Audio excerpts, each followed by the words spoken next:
What is up, fellas? We are back for another UFC predictions video. This time for UFC Fight Night, Lemos versus Jandiroba. An absolute thrill ride we are about to go on this weekend, fellas. Uh,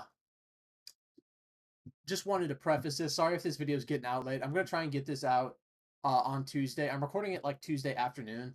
Um, I'm hoping to get it out by like Tuesday night.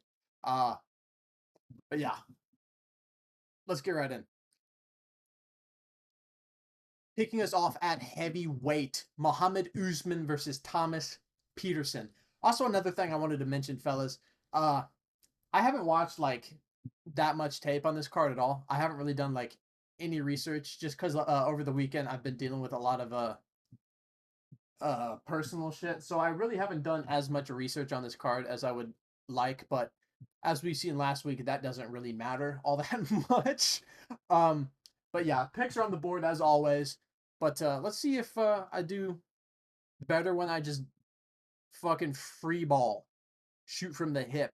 Kicking us off at heavyweight, I already said this. Muhammad Usman, Thomas Peterson. Guys, I'm going with Muhammad Usman. Thomas Peterson, uh, big fat dude. He's shorter than Usman, less reach.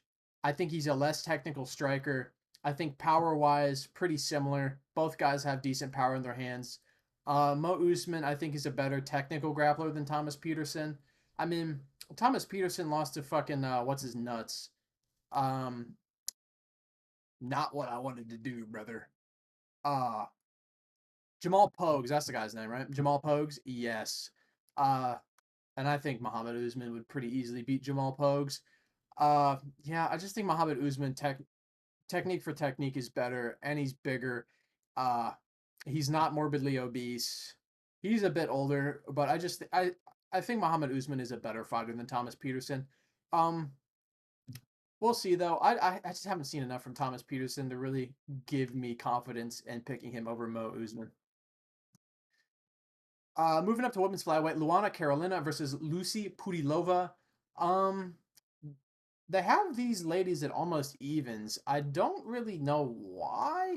I'm going with Carolina because I just think competition wise, she's beaten better people. She lost to Joanne Wood, not the worst loss on planet Earth. Split decision. The Molly McCann TKO is rather unfortunate. Julia Stoliarenko is a decent grappler with a good submission threat. And Lupi Godinez is a good fighter. Granted, this was up a weight class on short-ish notice, I believe, but she beat her by unanimous decision. And as far as I'm concerned, Pudilova, nothing really too great. Yanan, not very good. And outside of that, that's her only win in the UFC, I do believe. At least any win that was, I don't know, in the last 4 or 5 years. So I don't see the upside. I don't think she's a better striker than Luana Carolina. I don't think she'll be able to work any kind of effective wrestling.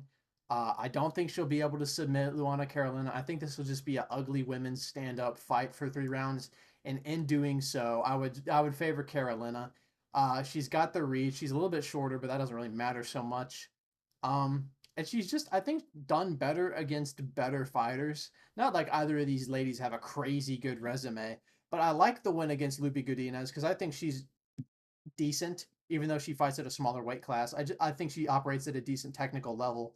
And the one at Carolina was able to get a unanimous decision over her. And I don't think Pudilova would be able to do that. So I'm going to go with Carolina. I think she'll probably eke out a decision here. Uh, Probably like 29-28 is my best guess. Moving up to lightweight, Loic Radzhabov versus Trey Ogden. Guys, I was thinking about picking Trey Ogden for a while when this fight got announced.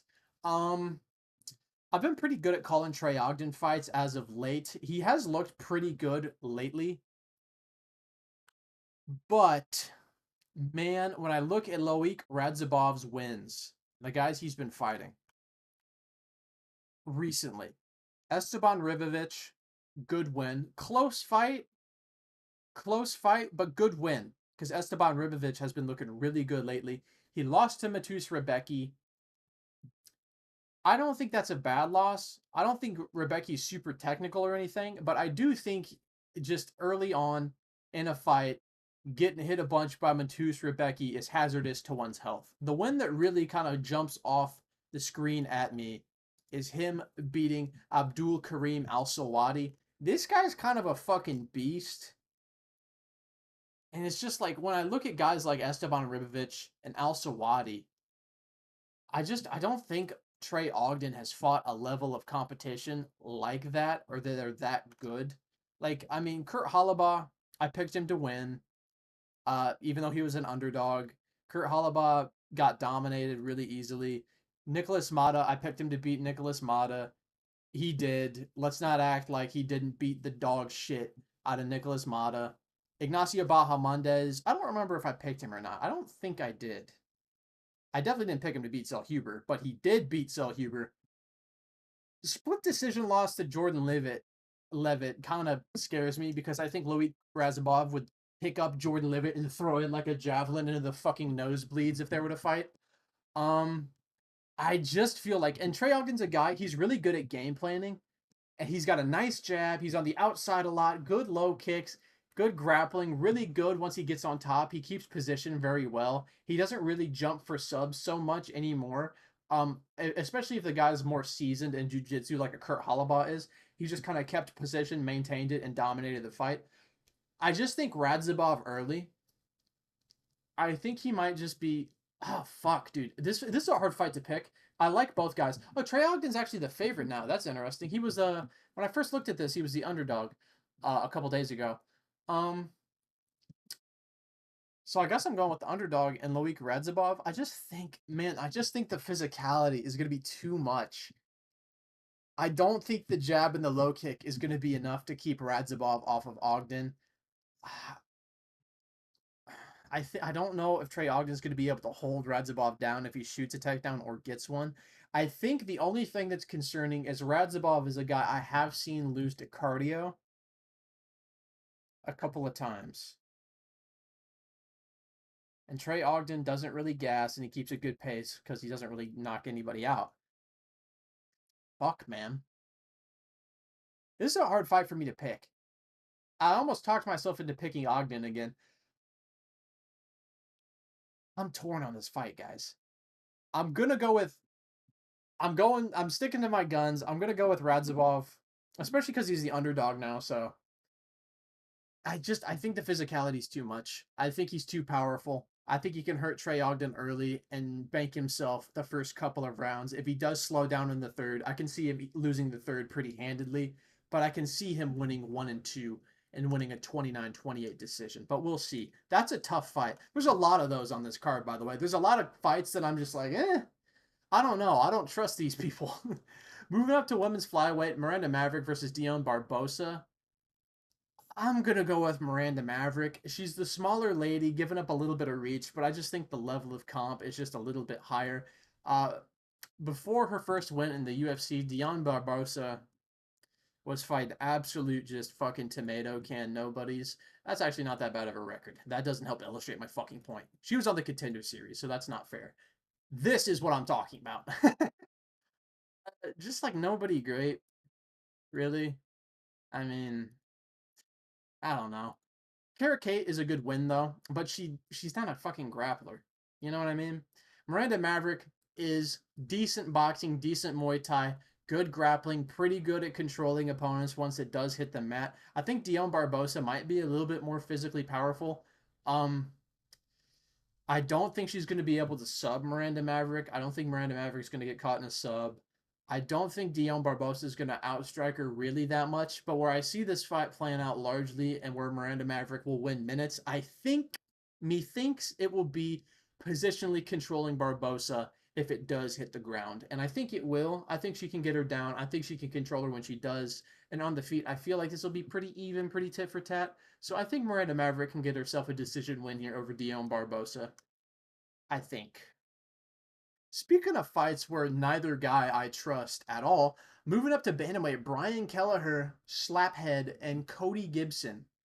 Um, this fight is another fight I was torn on because man, Cody Gibson, his last performance, man, he looked like he looked like somebody's geriatric uncle. Like he was looking like ass against Miles Johns. Bad performance from Cody Gibson. But then again, Brian Kelleher, I mean, he's 37. He hasn't won a fight in years. He hasn't looked great in a long time. He had some decent success against Cody Garbrandt, but it's not like Cody Garbrandt is God's gift anymore. Um, and then again, Cody Garbrandt flattened him in round one. I don't trust either guy, but I'm going with Cody Gibson purely based off of how he's looked more recently. Because if I go off of how he looked against Miles Johns, he looked like shit. But Miles Johns keeps winning, so maybe Miles Johns isn't that bad. He looked good against Brad Katana, and I think Brad Katana would beat the shit out of Brian Kelleher. Lost to Ray Borg in 2022. Ray Borg's not that bad. Didn't he beat fucking John Dodson? Yeah, he beat John Dodson in 2021. Crazy. Granted, flyweights, but I just think he's beaten better guys than Brian Kelleher. Brian Kelleher, I remember beating Kevin Kroom. Kevin Kroom. Granted, those losses are fucking unfortunate. He's losing to absolute demons in all reality. But at this point in his career and at his age, outside of catching Cody Gibson, maybe I can see Cody Gibson getting caught in a guillotine, leaning his head in, ducking down like he tends to do sometimes. And I can also see him just getting flatlined because Brian Kelleher does have decent power, but with 5 inches of reach, a lot more height. I just think Brian Kelleher is going to struggle finding Cody Gibson so much. And I think Cody Gibson can put a pace on him over 3 rounds and win himself a decision. I don't know though. I hate the line. I hate Cody Gibson being minus fucking 200. That's insane after his last fight. But I'm 50-50 on this, but I'm going to go with Cody Gibson. I think he can win a decision unless he gets bonked. Here's a fight I'm actually really looking forward to at featherweight. Jiyoung Lee versus Haider Amil.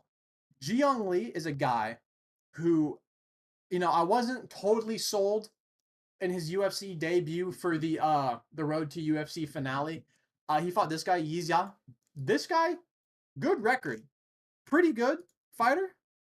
I kind of thought Jiyoung Lee would beat the shit out of him, though, and he didn't. It went to a close competitive decision, but I feel like that helped him as a fighter. And then he fought Blake Bilder, and man, he looked just so much more technical than Blake Bilder. And I don't think Blake Bilder's all that bad.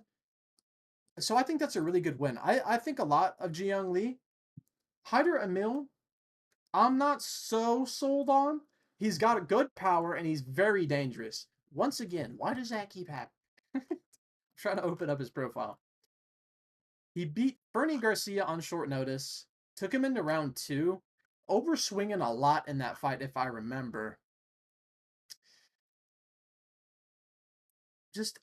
I gotta go with Jiyoung Lee here. I think early on, in like the first 2 rounds, I think Jiyoung Lee's just going to be much more technical than Haider Amil is. I think Jiyoung Lee's defensive grappling is pretty good as well. I think his offensive grappling is pretty good because, Blake Bilder's a guy who can get a takedown on you. I don't remember him having any success in the grappling against Jiyoung Lee. I don't remember him being able to find a takedown. I could be wrong about that because I haven't rewatched that fight. And Jiyoung Lee's pretty slick on the feet, man. I think he's slicker than Haider Amil. Haider Amil was overthrowing big shots in his last fight. He's a smaller guy, 3.5 inches less of reach. I think Jiyoung Lee can win this fight. I think he can catch Haider Amil early and maybe even put him out. Haider Amil can obviously catch Jiyoung Lee and put him out as well.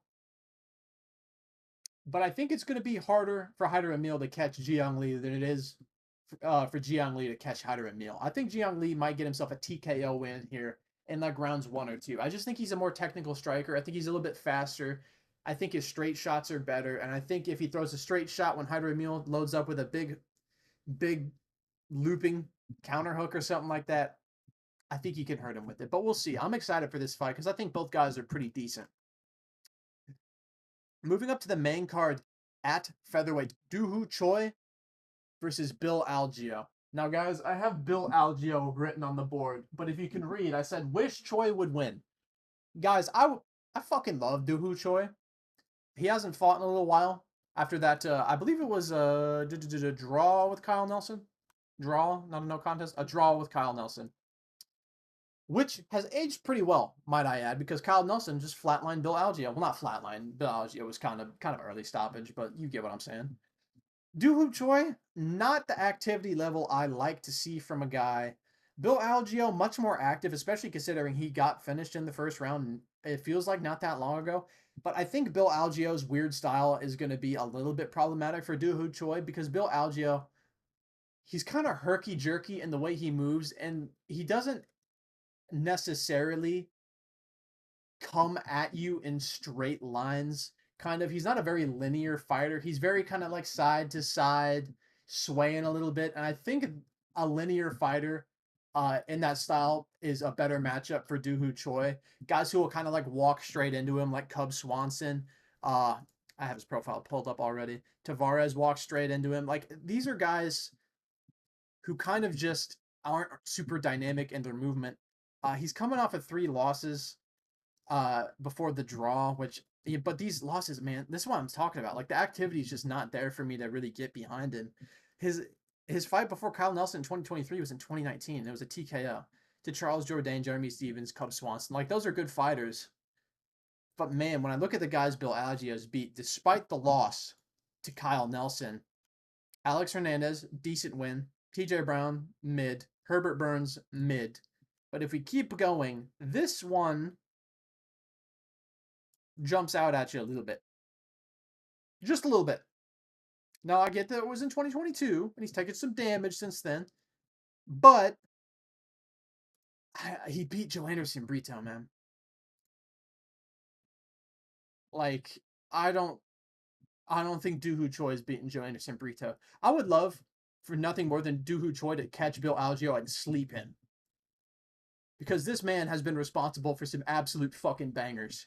But I just don't see it. I think Bill Algeo, he's a little bit too tricky. I think his movement might give him some problems. I think the stance switch might give him some problems. And I think he could finish Doohoo Choi. And that makes me sad to say. I will talk no longer about this. Moving up to flyweight, Cody Durden versus Bruno Silva. Guys, I'm being bold here. When I first saw this matchup, it was my initial reaction. I thought, man, I think Bruno Silva might actually be able to catch him. I know Cody Durden, on paper, on his resume, has beaten better guys than Bruno Silva. I understand that entirely and completely. I am aware. But when I think about their fights in my head, Bruno Silva has very nice timing. He's very fast. His striking is very clean. It's better than Durden's, in my opinion. Now watch Durden go chin him, and I'll look like a fucking idiot. But I think Bruno Silva is a better striker, more technical, faster. But one thing he does that I think could be a problem for Cody Durden is he throws good shots right up the middle. Like the one he hit Tyson Nam with, front kicked him right in the fucking face and nearly knocked him out with it. Then he jumped, followed him to the ground, locked up a choke, and submitted Tyson Nam. Very dominant performance from Bruno Silva. I think a guy who shoots as many takedowns as Cody Durden.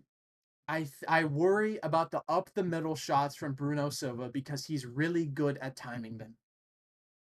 That was my initial thought, but the longer this fight got closer, the more I was like, Durden will probably beat him. But I can't shut off that voice in my head that's like, I think Bruno Silva is gonna catch this guy with something.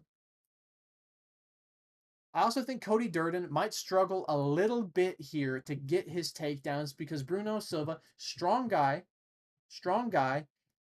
and he's a little bit shorter. He's a little bit smaller. So that center of mass is going to be a little bit lower to the ground. So it's Cody Durden's gonna have to hinge his hips a little bit more, get a little bit deeper to get to his hips and get that takedown. But Cody Durden's a good wrestler. He can probably overcome something like that. And it's not like Bruno Silva's fucking Jose Aldo with his takedown defense or anything. But it's just something to think about. And at dog odds, I figured why the fuck not. I will preface this by saying I'm pretty bad at calling Cody Durden fights, so do with that what you will. But I just think Bruno Silva can catch him. We'll see though. I don't know. Bruno Silva's been out for a little bit, but I think he's a better striker, and I think he'll find the shot. This fight is interesting. I'm going to pull up these guys. So we have, moving up to lightweight, we have Kurt Hala versus Kenyon Krzyzewski. I am not entirely sold on my pick on this card. I'm not sold on any of them, to be honest. Kenyon Krachewski kind of got the short end of the dick when he debuted against Elvis Brenner. Unfortunate. But besides that, this guy has kind of been on the regional scene a little bit of a finishing machine. This guy's gotten a lot of finishes, and this guy is a big lightweight. And I think Kurt Holobaugh, although you see the recent fights, and you're like, okay, he's won 4 out of his last 5. I think his age is kind of starting to catch up to him just a little bit.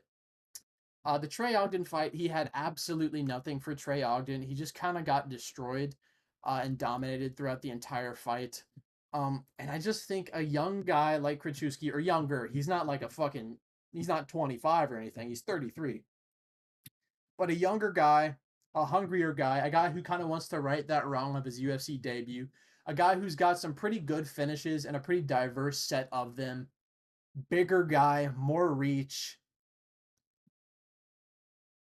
Just I think he can stun Kurt Holobaugh early, is what I'll say. I think Kurt Holobaugh has good boxing too. Like Kurt Holobaugh is no joke, but I just think early, I think he might be more willing to just go for it in the first couple of minutes, and I think in that, I think he can catch Kurt Holobaugh on the feet. I'm not super confident in this because Kurt Holobaugh is a guy I think who is pretty good, but man, he's 37. Yeah, I'm going with Kenyon Krachewski. I think he's going to catch Kurt Holobaugh on the feet and hurt him. He might even finish him, but we'll see though. Kurt Holobaugh, game underdog. Who knows, dude? With these Apex cards, who fucking knows, man? Moving up to featherweight, Steve Garcia versus Sungwoo Choi. This is another fight where I don't know what is going to happen here.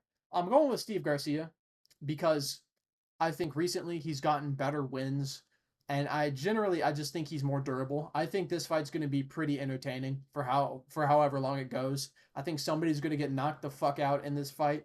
Sungwoo Choi, decent striker, clean striking defense not so good, and he's a little bit chinny. By a little bit chinny, I mean very chinny. Steve Garcia, not a guy who I think is so chinny. I think his only KO loss is to Mahashate.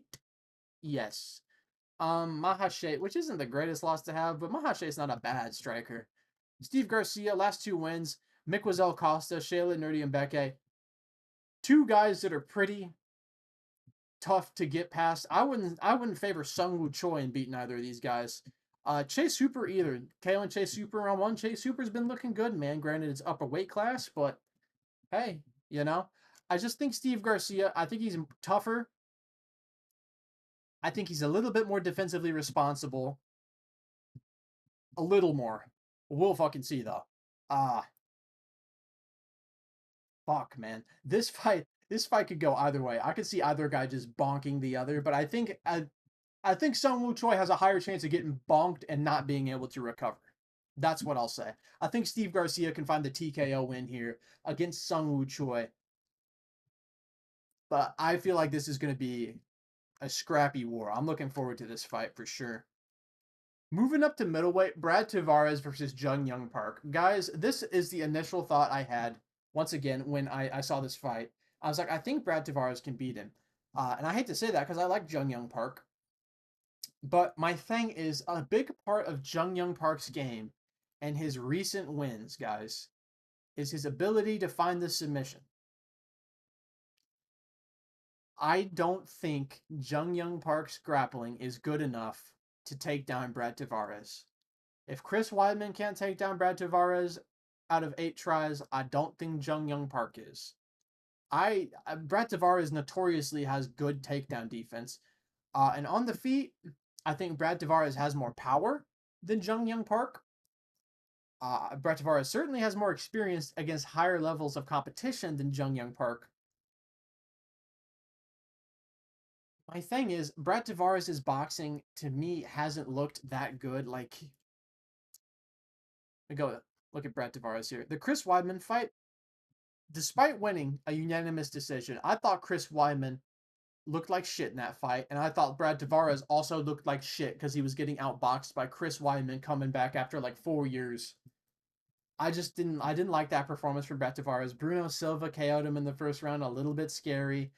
He took Gregory Rodriguez into the third round, but he still got TKO'd. And my thing is, like, you can look at this Dricus du Plessis win. It's kind of like, oh, he went to a decision with the current sitting champ. So Jung Young Park, I don't think would like replicate a performance like this. My thing is this the same Brad Tavares from this Dricus fight?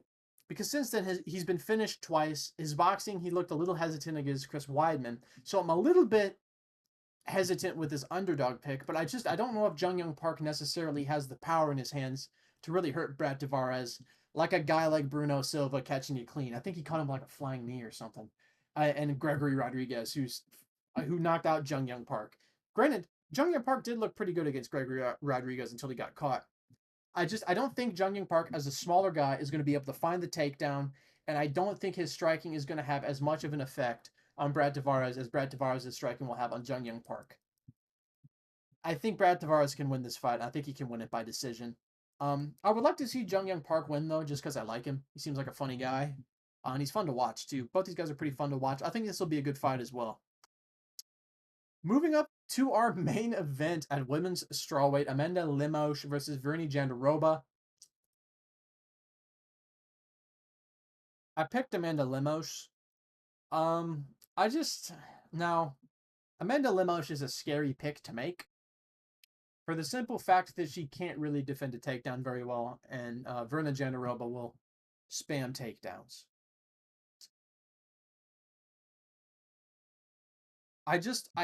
I like the finishing potential of Amanda Lemos.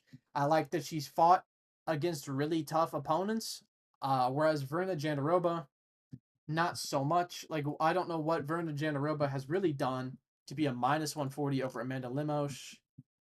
I mean, Angela Hill, I guess, is a good win. Marina Rodriguez is a good win. Lupe Godinez, though, like, I don't know. I think Amanda Lemos, if she shores up her takedown defense even a little bit, even a little itty bit, I think she'll finish Jandiroba. I do. Like, you look at the ladies Lemos is losing to, Zhang Wei Li. Granted, it was one of the most one-sided and horrific championship performances I've ever seen. And Jessica Andrade, a very physical, powerful lady. I think Amanda Lemos can find the chin of Verna Jandiroba and in exchange, because she has actual power. I just don't want to watch Jandiroba fight anymore, dude. I just don't like her style, man. is that a good reason for picking against her? No. Is it how I feel? Yes. But I think Jandiroba, bigger lady, a little bit more reach, better striker, more finishing potential, in my opinion. Worst takedown defense, for sure. Worst wrestler, for sure.